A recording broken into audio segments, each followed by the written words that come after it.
Paris की सड़कों पर घूमते हुए 3 मकामात ऐसे थे जिनके पास खड़े होकर मैंने अक्सर ये सोचा कि मेरे मुल्क के हुक्मरान और साहिबान हैसियत अफराद का यहाँ से बेशुमार दफ़ा गुजर हुआ होगा। ऐन मुमकिन है कि वो इन खूबसूरत इमारात और तारीखी यादगारों की पुरशको असमत में इस कदर खो गए हों कि उन्होंने ये मालूम करने की जसारत भी न की हो कि इन जगहों की क्या अहमियत है। ये वो जगह हैं जहाँ फ्रांस के उन हुक्मरानों का बदतरीन अंजाम तहरीर किया गया था जिन्होंने लोगों की गुर्बत अफलास और मजबूरियों लाचारी का तमस्कर उड़ाया था।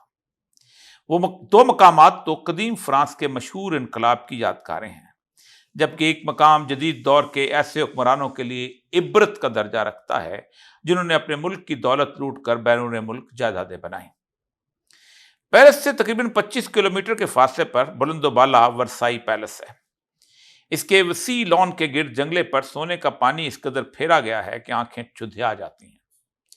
16वीं सदी में इसे लुई 14 ने पेरिस में अवाम के पुरहजूम इलाके से अलग थलग रहने के लिए तामीर करवाया था। जब बादशाह अपने महल में मुंतकिल हुआ तो वज़रा और उमरा ने भी इसके इर्द गिर्द अपनी रहायशगाहें तामीर कर लीं। यही वजह है कि आज इस पूरे इलाके में सिर्फ आलीशान महल्लात की यादगारें नजर आती हैं। महल के अंदर दाखिल हों तो उसकी छतों पर उस दौर के बेहतरीन मुसव्वरों की बनाई खूबसूरत तस्वीर और नक्शो नज़ार नजर आते हैं। हर तरफ सोने का इस्तेमाल बेश बहा है। महल के अंदर एक छोटा सा गिरजाघर भी मौजूद है। खाने का वसी और अरीज कमरा जिसमें मुरस्सा फर्नीचर, सोने और चांदी के बर्तन और खूबसूरत नक्शो निगार वाली कुर्सियां रखी हैं। ख्वाबगाहों का तो आलम गजब का है। महल के अकब में एक बहुत बड़ा बाग है जिसमें फवारों की एक लंबी कतार के बाद एकड़ों पर फैला रकबा है जो दरख्तों से पुररौनक है। यही वो महल है जिसके इर्द गिर्द एक दिन अचानक पेरिस के भूखे नंगे अवाम का जम्मे गफीर इकट्ठा हुआ था। बादशाह ने अपनी ख्वाबगाह की खिड़की खोली, बाहर देखा और सिर्फ ये कह सका, वर्साई तो पेरिस से दूर एक छोटा सा शहर है। उमरा और शरफा की इस मुख्तसर सी आबादी के इलाके में इतने लोग कहाँ से जमा हो गए। ये वही महल है जहां मलका मैरी का एक यादगार तारीखी फिक्रा गूंजा था। उसे जब जब बताया गया कि अवाम रोटी को तरस रहे हैं तो उसने पलट कर पूछा कि अगर लोगों को रोटी मुयस्सर नहीं है तो फिर वो केक क्यों नहीं खाते। इससे भी ज्यादा तकब्बर भरा फिक्रा फौज के सरबराह जनरल रोहान का था।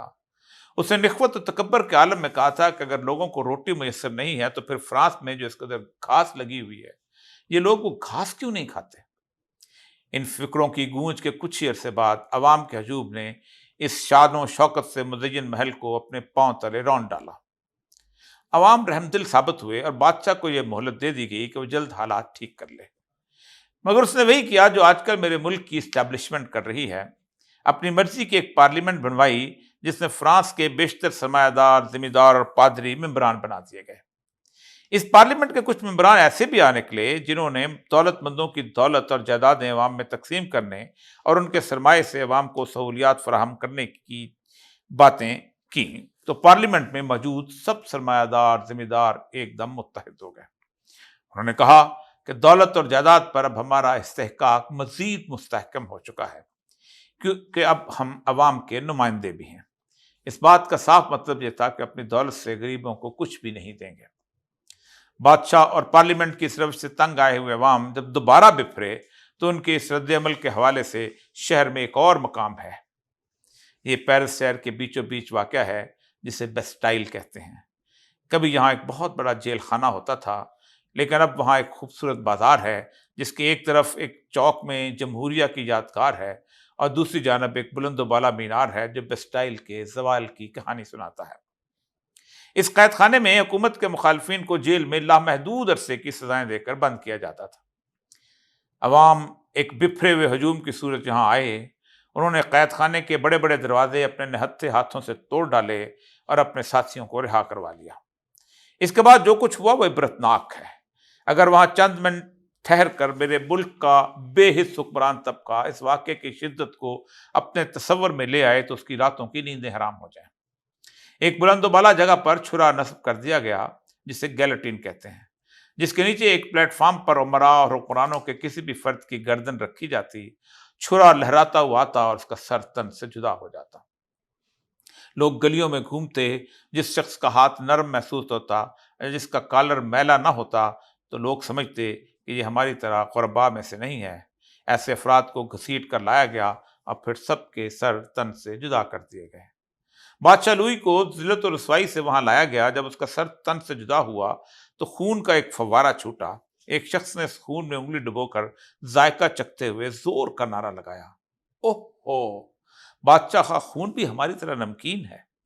جس جرنیل روحان نے لوگوں کو گھاس کھانے کا مشورہ دیا تھا، پہلے اس کا منہ گھاس سے بھرا گیا اور پھر اسے چھرے کے نیچے لٹا دیا گیا۔ مقام عبرت ہے کہ بادشاہ کے سر کو فٹ بال کی طرح سڑکوں پر ٹھڈوں کی زد میں میلوں گھسیٹا گیا اور ویرانے میں پھینک دیا گیا۔ ایک شخص نے بادشاہ کے سر کو اٹھایا اور ایک صندوق میں بند کر کے دفن کر دیا۔ ابھی چند سال قبل ہی بادشاہ کا سر اس گھر کے لان سے برآمد کیا گیا ہے۔ تیسرا مقام فرانس کے شہر پیرس کی سب سے بلند ایک 58 منزلہ عمارت ہے۔ یہ عمارت شاہ ایران نے اپنے ملک کی دولت لوٹ کر بنائی تھی۔ اسے یقین تھا کہ اگر وہ اپنے ملک سے بھاگا تو یہ عمارت اور اس کی لوٹی ہوئی دولت اس کے کام آ جائے گی، لیکن فرانس کی حکومت نے اسے شاہ ایران کو دینے سے انکار کر دیا، اور اس کے مرنے کے بعد اس کی اولاد نے بھی جب یہ عمارت مانگی تو اس سے بھی انکار کر دیا اور یہ عمارت حکومتی قبضے میں لے لی گئی۔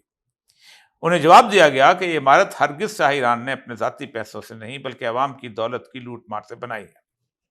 آج اس بلند و بالا عمارت کی چھت پر ایک ہوٹل ہے اور عمارت کے اندر جانے کے لیے بھی ٹکٹ لگتا ہے۔ شاہ ایران کے قصے کو بھی بیتے ہوئے اب 40 سال ہو گئے، لیکن ابھی تو کل کی بات ہے کہ تیونس کے صدر زین بن علی نے عوام کی دولت لوٹ کر ارجنٹائن کے پاس سمندر میں ایک جزیرہ خریدا تھا تاکہ بقیہ زندگی کے دن وہاں گزار سکے۔ ادھر اس کے ملک میں انقلاب آیا اور ادھر ارجنٹائن کی حکومت نے اس جزیرے کو حکومتی ملکیت میں لے لیا۔ پیرس کے ان 3 مقامات کے قریب سے میرے ملک کے سیاستدان، جرنیل اور بیوروکریٹ کئی دفعہ گزرے ہوں گے۔ ان میں سے اکثر کی اولادیں جو باہر رہتی ہیں انہوں نے بھی ان کے قریب کھڑے ہو کر تصویریں بنوائی ہوں گی۔ شاہ ایران کا 58 منزلہ پلازا بھی دیکھا ہوگا اور پھر اپنی بیرون ملک جائیدادوں پر بھی غور تو ضرور کیا ہوگا۔ وہ لوگ جو آج ان عالمی طاقتوں کے سامنے سرے اس لیے جھکے ہوئے ہیں کہ اگر ان کی حکمرانی کی تو بیرون ملک ان کے اثاثے منجمد کر دیے جائیں گے، ان کے بچوں کا مستقبل تاریک ہو جائے گا، انہیں سوچ لینا چاہیے کہ ان کا اپنا مستقبل بھی تاریک ہی ہے اور ان کی اولاد کا بھی۔ جو دولت انہوں نے اپنے ملک سے لوٹی ہے اسے کوئی انہیں یا ان کی اولادوں کو استعمال نہیں کرنے دے گا۔ تاریخ شاہد ہے کہ جب بھی کسی ملک میں عوام کا غیظ و غضب بلند ہوتا ہے اور وہاں سے حکمران بھاگتے ہیں تو وہ اپنی بنائی ہوئی بیرون ملک جائیدادوں اور لوٹی ہوئی دولت سے بقیہ زندگی آسائش سے گزارنا چاہتے ہیں، لیکن ہوتا یوں رہا ہے کہ یہ تمام ممالک ان کی جائیدادیں یہ کہہ کر ہڑپ کر لیتے ہیں کہ یہ سب تو تمہارے عوام کی ملکیت ہیں اور ہم تمہاری وجہ سے تمہارے ملک کے عوام کو ناراض نہیں کر سکتے۔